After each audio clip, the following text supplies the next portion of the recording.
No dia 28 de junho deste ano, 2024, completou 110 anos desde a morte do arquiduque Francisco Ferdinando, o herdeiro ao trono dos Habsburgo do Império Austro-Húngaro.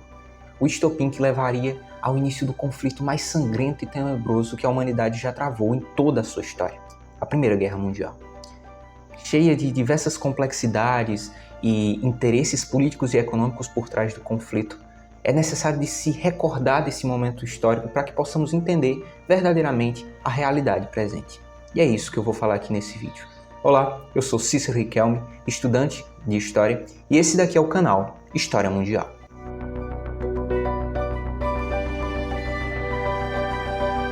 Para se analisar a Primeira Guerra Mundial, inicialmente é necessário de se analisar os antecedentes do conflito, ou seja, o período pré-guerra, o que antecede o início em 1914. E quando falamos em antecedentes, falamos de uma análise sistemática do século XIX, porque assim como o século XX influencia o século XXI, o século XIX vai influenciar os acontecimentos do século XX. Dessa forma, o primeiro fator a ser analisado é o neocolonialismo, ou imperialismo, e principalmente a ocorrência da Conferência de Berlim, ali na segunda metade do século XIX. O que é que acontece? As potências europeias elas vão se reunir nessa conferência e começar a dividir o continente africano em porções territoriais, tanto o continente africano como o continente asiático também. Ou seja, seria uma nova forma de colonização, por isso o neocolonialismo. Essa divisão em porções territoriais faz com que cada potência tenha a responsabilidade de explorar uma parte do território do continente africano. Essa divisão vai fazer com que, na região, tanto no continente africano como em partes do continente asiático, tenha disputas hegemônicas por poder entre essas potências. No caso, quais seriam? A Inglaterra, a França, a Alemanha, Portugal, Espanha e a Bélgica também. Acaba que em muitos momentos, como por exemplo a construção de uma ferrovia lá no sul da África, a exploração de diamantes na bacia do Congo, muitos desses eventos faz com que haja conflitos locais nessas regiões e aumente cada vez mais as tensões entre as potências europeias. Além disso, a Europa estava passando desde o século XVII por uma transformação na indústria, a chamada Revolução Industrial. Inicialmente sendo um fenômeno restrito apenas à Inglaterra e posteriormente se expandindo para as demais potências, principalmente a Alemanha e França. Nesse caso, é necessário de se analisar que essas potências elas estavam buscando avançar economicamente e politicamente e cada uma tentar se tornar uma superpotência, superando consequentemente a outra. Por isso que esse período que antecede a pré-guerra a gente chama de paz armada também. Porque como essas potências elas estão desenvolvendo a indústria, elas vão também desenvolver o belicismo, ou seja, a indústria bélica. Vai ser investido muito dinheiro na construção de armas, na confecção de armas, com o intuito verdadeiramente de uma guerra futura. Então, mesmo que indiretamente, essas potências elas já tinham uma ideia mais ou menos clara de que futuramente, possivelmente, no continente europeu viria a acontecer um conflito, no caso, um conflito em proporções mundiais. Então, esse período da paz armada ela vai ficar marcado por essas questões entre as potências europeias, essas tensões crescentes relacionadas ao neocolonialismo, ou seja, à divisão do continente africano e do continente asiático, e também à expansão do imperialismo dessas potências europeias. Além disso, questões mais locais, disputas locais também vão ter o dedo ali das potências europeias no meio. Os interesses políticos e econômicos vão estar jogados ali em algumas disputas econômicas regionais, disputas étnicas locais, como é o caso dos Balcãs, da região dos Balcãs. Os Balcãs necessariamente são uma localidade próxima do mar Mediterrâneo, onde diversos estados nacionais foram surgindo no decorrer do século XIX, como por exemplo a Grécia, Montenegro, Romênia, Croácia. É uma região próxima do Mediterrâneo, ali do Mar Egeu, bastante montanhosa e com relevo bastante irregular. Essa localidade ela é repleta de diversas culturas e diversos povos que foram surgindo no decorrer dos séculos. Povos que possuíam etnias totalmente distintas, culturas distintas e religiões também, já que sua origem vai variar de certa forma, variar de acordo com o domínio de determinados povos naquela região. No caso, nessa região existiam países que tinham sido dominados por reinos do leste europeu, como por exemplo o Reino de Viena e o Reino de Veneza, que dominou parte da Croácia e da Eslovênia também. Então, esses países eles possuíam uma cultura, se a gente pode assim chamar, uma cultura um tanto mais ocidentalizada, uma arquitetura um tanto mais ocidentalizada que decorria do domínio desses reinos do leste europeu. Lembrando que a Itália ela vai se unificar inclusive no século XIX. Então esses reinos aí, Veneza e Viena, são reinos que vão se juntar posteriormente para formar o Estado Nacional da Itália. E nesse contexto, outros países eles vão ser dominados por outros impérios da região, por outros domínios, como por exemplo o Império Turco-Otomano, que vai dominar uma região específica dos Balcãs, que vai compreender ali os territórios da Sérvia, da Grécia, de Montenegro, por cerca de 500 anos. Consequentemente, a cultura do Império Turco-Otomano vai estar presente nessas regiões. Enquanto que na Croácia, na Eslovênia e nesses países que foram dominados pelos reinos do leste europeu, vai predominar essa cultura mais ocidentalizada, a religião cristã europeia, nessas outras regiões que foram dominadas pelo Império Turco-Otomano, vai predominar uma cultura mais oriental, certo? Um cristianismo ortodoxo, inclusive. Por isso que essa região vai ser tão repleta de conflitos e de uma instabilidade política, econômica e social considerável, já que vai a todo momento existir esse choque de culturas, esse choque de religiões nessa região, fazendo com que essa multiplicidade étnica seja a causa principal dos conflitos nessa região aí, no caso, os Balcãs. E os Balcãs é muito importante para a gente entender o início da Primeira Guerra Mundial, porque é nos Balcãs onde vai ocorrer o assassinato do arquiduque Francisco Ferdinando, que vai ser motivado, inclusive, por esses conflitos étnicos.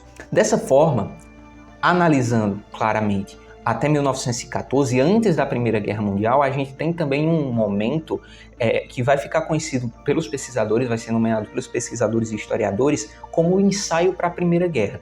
São eventos que não são muito falados, não são muito discutidos, mas são muito importantes para se compreender essas batalhas, esses conflitos locais nos Balcãs. No caso, a Primeira Guerra Balcânica e a Segunda Guerra Balcânica.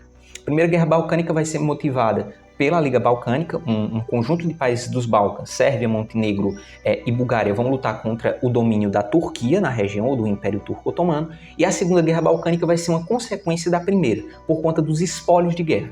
Então, esses países da Liga Balcânica vão vencer a Turquia, vão começar a separar os territórios e a Bulgária vai se sentir prejudicada nessa divisão. Consequentemente, os demais países da Liga Balcânica vão começar a batalhar contra a Bulgária, que também vai ser derrotada posteriormente pela Sérvia e por Montenegro. Mas esses dois conflitos balcânicos, essas duas guerras balcânicas vão ser importantes para delimitar, inclusive, uma disputa entre a Sérvia e o Império Austro-Húngaro, que é em relação à anexação de um território específico, no caso, o território da Bósnia. A Bósnia é uma região ou um território marcado por uma grande cultura, uma cultura especificamente sérvia. Então, grande parte da população, cerca de 975 mil pessoas que moravam nessa região, nessa região da Bósnia, eram sérvios, ou que, de certa forma, possuíam costumes semelhantes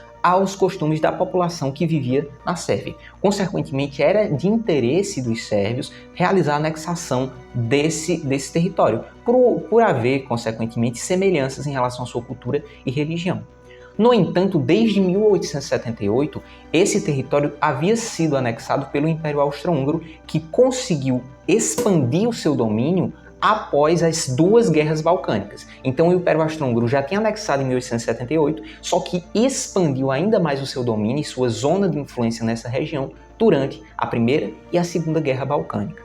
Consequentemente, esse domínio do Império Austro-Húngaro possibilitou uma insatisfação gigantesca nos sérvios que moravam nessa região, ou seja, nessa região da Bósnia. Acaba que esse conflito entre Sérvia e Império Austro-Húngaro não era apenas um conflito local e regional. O Império Austro-Húngaro era apoiado pela sua principal aliada, no caso, a Alemanha, enquanto que a Sérvia, a Rússia, baseada no pan-eslavismo, na ideia dessa unificação entre a Bósnia e a Sérvia, defendia e estava do lado da Sérvia. Por isso que esse conflito entre Sérvia e Império Austro-Húngaro não é algo simples e não é algo que surge do nada. É um conflito étnico secular, inclusive, que vai durar todo o século XIX e vai desaguar, consequentemente, no assassinato de Francisco Ferdinando. Em 28 de junho de 1914, o arquiduque Francisco Ferdinando, que é o herdeiro do trono dos Habsburgo, ou seja, a família que coordena o Império Austro-Húngaro, ele é o sobrinho do Franz Josef, o então imperador do Império Austro-Húngaro, vai visitar a capital da Bósnia, Sarajevo, já que a Bósnia estava sob domínio do Império Austro-Húngaro. O Francisco Ferdinando ele tinha o interesse de apaziguar os ânimos entre a Sérvia e o Império Austro-Húngaro, mas acaba por ser assassinado no dia 28 de junho de 1914. Acaba que ele comete certos erros, porque ele começa a visitar a capital de Sarajevo sem quase nenhuma proteção, em um carro, né, em um veículo com as portas abertas, né, com o capô aberto. Uma carruagem com o capô aberto. E isso facilita muito a vida dos grupos dos jovens nacionalistas, né? Jovens nacionalistas que estavam prontos para realizar o atentado contra o Francisco Ferdinando. Acaba que esse grupo de jovens nacionalistas vai ser treinado por um grupo terrorista específico sérvio, no caso, o grupo terrorista Mão Negra, que era a favor dessa unificação da Bósnia com a Sérvia. Existe um primeiro atentado, vão tentar matar Francisco Ferdinando e sua esposa, que não nessa carruagem, no caso um atentado à bomba, só que não surte nenhum efeito. Francisco Ferdinando sai ileso, só que alguns soldados eles saem feridos, além de dois dos jovens nacionalistas serem presos. Apenas um nacionalista foge, no caso, Gavrilo Príncipe, que seria o assassino de Francisco Ferdinando e Sofia. Por ironia do destino e por conta de um erro de rota, a carruagem do Francisco Ferdinando entra na rua onde justamente Gavrilo Príncipe estava tomando um cafezinho. E o assassino não demora de forma alguma, não perde a chance de atirar contra o Francisco Ferdinando e contra sua esposa Sofia, que morrem no dia 28 de junho de 1914. Esse evento é o estopim para o início do conflito, para o início da Primeira Guerra Mundial. Posteriormente, entre 28 de junho até 28 de julho, que é quando o Império Austro-Húngaro declara guerra à Sérvia, até o início da guerra, existe uma quantidade considerável de diplomatas que vão tentar evitar esse conflito. Inclusive, o próprio Franz Josef, o imperador do Império Austro-Húngaro, não desejava que fosse iniciado um conflito, até mesmo porque o ultimato que é lançado para a Sérvia, os sérvios eles acatam as medidas, eles obedecem às medidas e enviam novamente para o Franz Josef, que analisa essas medidas, vê que está tudo ok e, de certa forma, busca tentar evitar o conflito. No entanto, já era tarde demais, porque não era necessariamente um interesse específico do Império Austro-Húngaro, não era apenas uma decisão do Império Austro-Húngaro, mas sim das demais potências. A Alemanha estava, de certa forma, aumentando a tensão na região para que o conflito viesse a ocorrer. Então, a pressão sobre o Franz Josef e o Império Austro-Húngaro era muito maior para o início de um conflito do que se evitar esse conflito. Consequentemente, no dia 28 de julho de 1914, iniciava, enfim, o conflito que desaguaria na Primeira Guerra Mundial. O Império Austro-Húngaro declara guerra à Sérvia. Nessa primeira fase do conflito, ou seja, assim que é declarada a guerra do Império Austro-Húngaro contra a Sérvia, as potências europeias elas ainda demoram um pouquinho para declarar guerra umas às outras. Lembrando que as primeiras potências a entrarem no conflito é a Rússia e a Alemanha. Por quê? A Rússia, a partir da ideia do pan-eslavismo e dessa unificação da Sérvia, estava apoiando, consequentemente, o governo sérvio, enquanto que a Alemanha, que era aliada do Império Austro-Húngaro, estava apoiando a Casa dos Habsburgos no conflito. Então, assim que inicia-se essa guerra entre o Império Austro-Húngaro e a Sérvia, consequentemente, posteriormente, vai iniciar um conflito entre a Rússia e o Império Alemão. Dessa forma, alguns aliados da Rússia, como por exemplo a França, que já tinha uma rixa contra a Alemanha,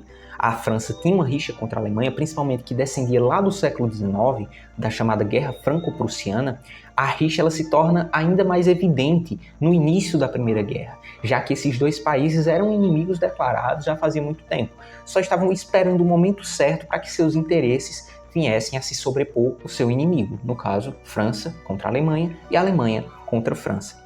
Dessa forma, a França é a segunda potência a entrar no conflito do lado da Rússia. E vão se formando aí os grupos. No caso, a gente chama que essa aliança entre a Alemanha e o Império Austro-Húngaro se caracteriza como o grupo das potências centrais, porque elas vão estar ali no centro do continente, enquanto que a aliança entre a Rússia e a França, posteriormente a Grã-Bretanha, que também vai entrar do lado da França e da Rússia, a gente chama esse grupo de países de Tríplice Entente. Dessa forma, o conflito inicia-se né? E a primeira fase, que vai ali de agosto a novembro de 1914, a gente chama de Guerra de Movimento. Primeira Guerra de Movimento. Vai existir uma outra Guerra de Movimento no final, né? Uma última ofensiva no final do conflito, vai ser uma Segunda Guerra do Movimento, e tem essa Primeira Guerra do Movimento, que vai de agosto a novembro de 1914, que se caracteriza por um avanço sistemático do exército alemão sobre o território francês. O chefe de Estado alemão, Erich von Falkenhayn, decide que seria mais interessante que a Alemanha utilizasse essa tática de guerra rápida contra a França. Inclusive, essa tática ela vai ficar conhecida na Segunda Guerra Mundial como Blitzkrieg, utilizasse essa tática de guerra rápida contra a França para que a França ela viesse a ser derrotada logo e o exército alemão ficasse apenas com a frente oriental, ou seja, lutando apenas com a Rússia. Lembrando que a Alemanha ela não vai se ater muito ao que estava acontecendo nos Balcãs, já que o Império Austro-Húngaro tinha o apoio de outras potências da região, ou seja, ela vai se ater muito mais ao conflito na frente ocidental e na frente oriental contra a Rússia. Eles vão atacar o território da Bélgica. Por quê? Não seria interessante para o exército alemão avançar sobre a fronteira da França, já que essa fronteira ela era extremamente complicada de ser passada, porque era nessa fronteira onde você tinha uma linha de fortes gigantesca, a linha Maginot, uma linha de fortes que havia sido construída pela França desde a Guerra Franco-Prussiana. E isso impossibilitou, consequentemente, que o exército alemão avançasse diretamente pela fronteira entre a França. Por isso que eles dominam a Bélgica e, a partir da fronteira entre a Bélgica e a França, avançar, consequentemente, ali sobre o território francês. Nesse primeiro momento, até novembro de 1914, o exército alemão vai chegar bem próximo de Paris, mas vai ser detido pelo exército francês na que vai ficar conhecida como a Primeira Batalha do Marne. Então essa batalha vai ser acontecida ali bem próximo, nas margens ali do rio Marne, e o exército francês, com a ajuda dos seus aliados, da Grã-Bretanha, vão conseguir fazer com que esse exército alemão recue novamente para a fronteira. Não vão conseguir avançar tanto no território belga, nem no território alemão, só que vão conseguir fazer com que essa Alemanha, o exército alemão, volte para a fronteira.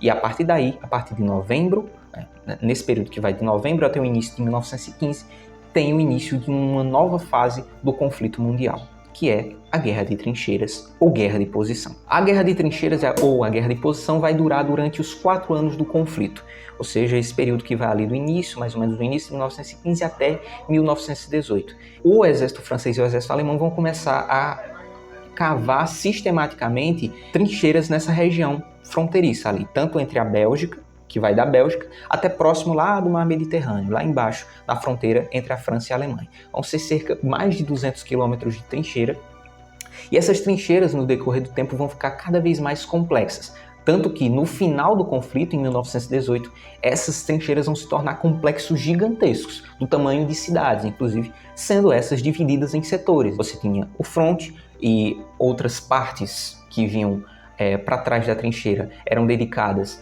à alimentação dos soldados, ao descanso, além da presença de enfermarias e de treinamento básico para que esses soldados fossem para a frente, para o fronte da trincheira. Além disso, as características das trincheiras eram distintas, variavam de exército para exército. O exército francês tinha uma arquitetura específica de construção de trincheiras, enquanto que a Alemanha, por exemplo, possuía uma arquitetura também diferente, e os ingleses também. Isso, de certa forma, significa, quando analisamos essas construções de trincheira, significa também o nível de desenvolvimento econômico de cada país e qual material era mais explorado dentro do território do país, como que foi desenvolvida a indústria. Então, por isso que existiam variações de arquitetura. Também variariam de acordo com a cultura do país. Consequentemente, essas matérias-primas iam variando no decorrer das trincheiras. Cada exército possuía uma forma específica de construir as trincheiras. Algumas eram mais produzidas, outras nem tanto. Além disso, é na Guerra de Trincheiras onde vai ser revelada a fase mais sombria do conflito, já que esses soldados, imagina aí,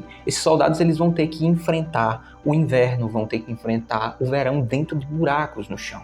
Então vão ter que conviver com piolhos, com ratazanas enormes, além de ter que enfrentar doenças muito recorrentes dentro das trincheiras, já que eles teriam que conviver sistematicamente com corpos, com corpos de seus melhores amigos, muitas das vezes, que eram mortos no conflito entre as duas trincheiras. Lembrando que as trincheiras inimigas só possuíam uma distância de 100 metros, ou seja, essa distância que vai de uma trincheira a outra era em média de 100 metros. Era uma região que ficou chamada de Terra Ninguém, porque ninguém poderia verdadeiramente pisar nesse local, já que era repleto de arame farpado, de cavalos mortos, de corpos e cadáveres, além de minas terrestres e também de diversos buracos gerados, consequentemente, pelo bombardeio sistemático dessas regiões. Assim, viver nas trincheiras era verdadeiramente complicado, já que esses soldados eles tinham que enfrentar doenças como, por exemplo, o pé de trincheira, infecções que davam nas pernas dos soldados, né, por conta da terrível quantidade de sujeira, da quantidade de carniça presente nessas trincheiras. Acabava que o pé dos soldados, que ficavam em muitos momentos úmidos, né, porque essas trincheiras durante o inverno se enchiam de água, então esses soldados eles adquiriam essas infecções específicas. O pé de trincheira foi muito recorrente e muitas das vezes esses soldados eles tinham que amputar a perna para que a infecção não viesse a se espalhar pelo restante do corpo.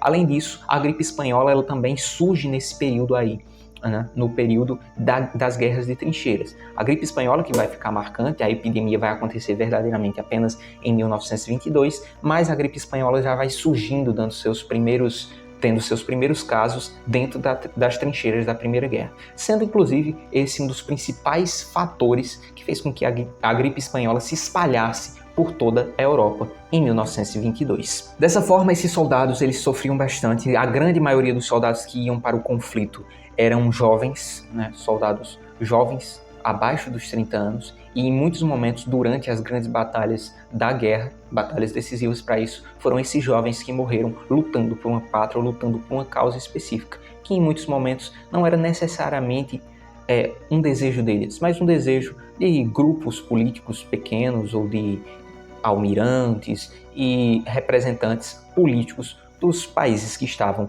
em conflito. Assim, algumas batalhas elas vão ser muito importantes para se entender a dinâmica, né? Você tem ali em 1915, que é uma batalha que vai durar cerca de 303 dias, a Batalha de Verdun, que vai ser um cerco realizado pelo exército alemão à cidade de Verdun, uma cidade muito importante para os franceses, uma cidade simbólica, que o exército alemão, inclusive, vai tentar invadi-la, né? Vai tentar dominá-la para que cause no exército francês uma certa desmoralização.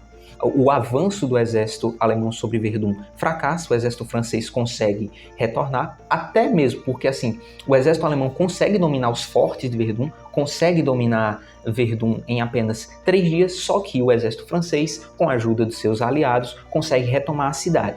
Cerca de 2 milhões de soldados participam dessa batalha, sendo a batalha mais extensa da Primeira Guerra, e 1 milhão de mortos é contabilizado. Possivelmente houveram mais pessoas, tá? Mais pessoas morreram nessa batalha, só que não foram tão contabilizadas. Verdadeiramente, foi uma batalha bastante sangrenta e muito extensa. E no mesmo momento que está acontecendo aí a Batalha de Verdun, ali no segundo semestre de 1915, ocorre também a Batalha do Somme, que fica ali no rio Somme. E a Batalha do Somme vai acontecer entre os ingleses e os franceses. Por quê? Os ingleses eles vão avançar na fronteira da Alemanha com a intenção de descentralizar o ataque alemão a Verdun, para que, assim, o exército alemão tenha que se dividir e não consiga, consequentemente, inferir um ataque muito violento contra a fronteira e avançar sobre o território francês a partir de Verdun.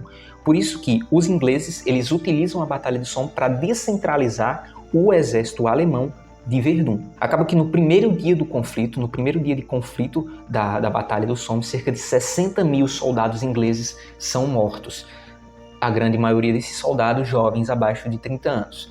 No final do conflito, cerca de 420 mil soldados britânicos são mortos no conflito. E uma quantidade bem semelhante do lado alemão também fica marcante. Ou seja, bem possivelmente a Batalha do Somme mata cerca de 1,5 milhão de soldados em sua ocorrência. No decorrer do conflito, principalmente após essas batalhas, a Batalha de Varsóvia, que vai ocorrer entre a Rússia e a Alemanha, a Rússia ela vai perder a batalha e cada vez mais existirá uma descredibilização do czar Nicolau II, que vai estar na frente liderando as tropas.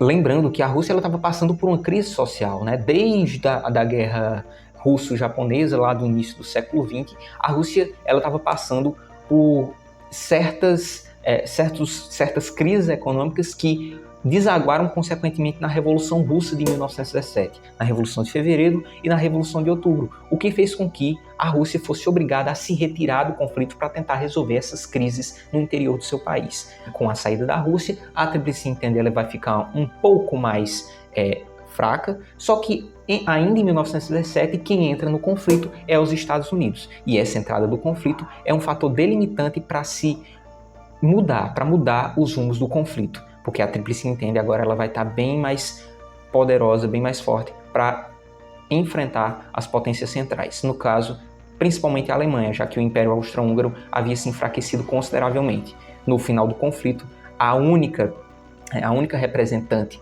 das potências centrais vai ser a Alemanha, e a Alemanha vai ter que enfrentar a coalizão entre os Estados Unidos, a Grã-Bretanha, a França e também a Itália vai participar ali, mas só que ela não vai ter tanta notoriedade porque a Itália, inclusive, é um país muito jovem, né? A unificação italiana tinha acontecido no século passado.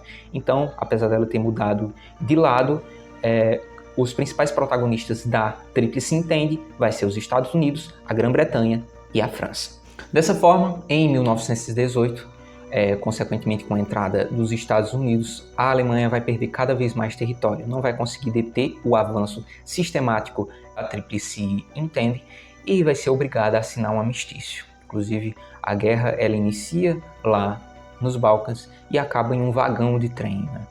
Porque o exército alemão, os representantes do exército alemão, os representantes do Estado alemão, juntamente com os aliados, vão assinar um armistício em um vagão de trem próximo da frente ocidental e chega ao final aí, em 1918. No final do conflito, cerca de 10 milhões de mortes são registradas, são contabilizadas, e 21 milhões de feridos retornam para casa.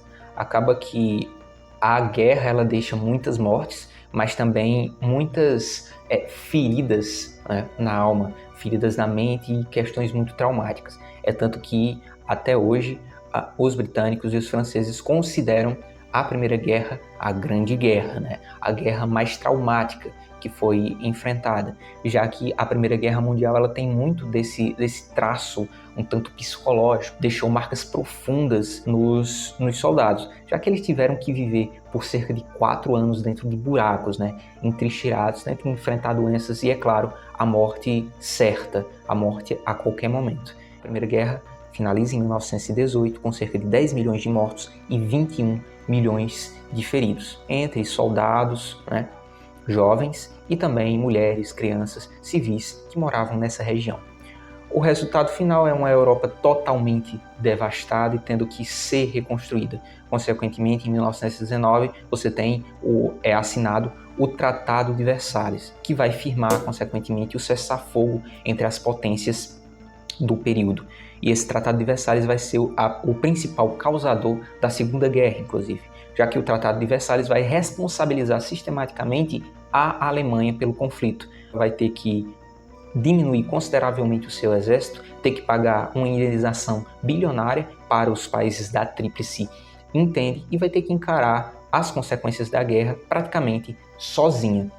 Dessa forma, vai surgir um sentimento de revanchismo dentro do território alemão, que vai, consequentemente, desaguar na ascensão do nazismo, né, na ascensão de Adolf Hitler em 1933, após o término da República de Weimar. Além disso, após o Tratado de Versalhes, a Liga das Nações também é criada. Ela não vai surtir tanto efeito, porque, consequentemente, ela não vai evitar o início de um conflito mundial. No caso, a Segunda Guerra, que vai iniciar em 1939 e vai se caracterizar, inclusive, como uma guerra ainda mais destruidora do que foi a Primeira Guerra. Bom, gente, é isso. É um panorama geral sobre a Primeira Guerra, certo? Existem muitos elementos que devem ser tratados, inclusive eu pretendo trazer aqui no canal vídeos específicos sobre as batalhas da Primeira Guerra, né, como, por exemplo, a Batalha do Marne, a Segunda Batalha do Marne, a Segunda Batalha do Somme, A Batalha de Verdun já tem vídeo aqui no canal, então acesse lá, dê uma olhada, porque tá bem interessante o vídeo também. E é claro, as fontes bibliográficas estão aqui na descrição. Os 2 livros que eu utilizei e também o artigo falando sobre a origem do conflito nos Balcãs. Dê uma olhada, acesse e tire suas próprias conclusões, porque verdadeiramente isso é muito importante para a construção de um pensamento crítico sobre essa realidade histórica. É isso, gente. Até mais. Tchau!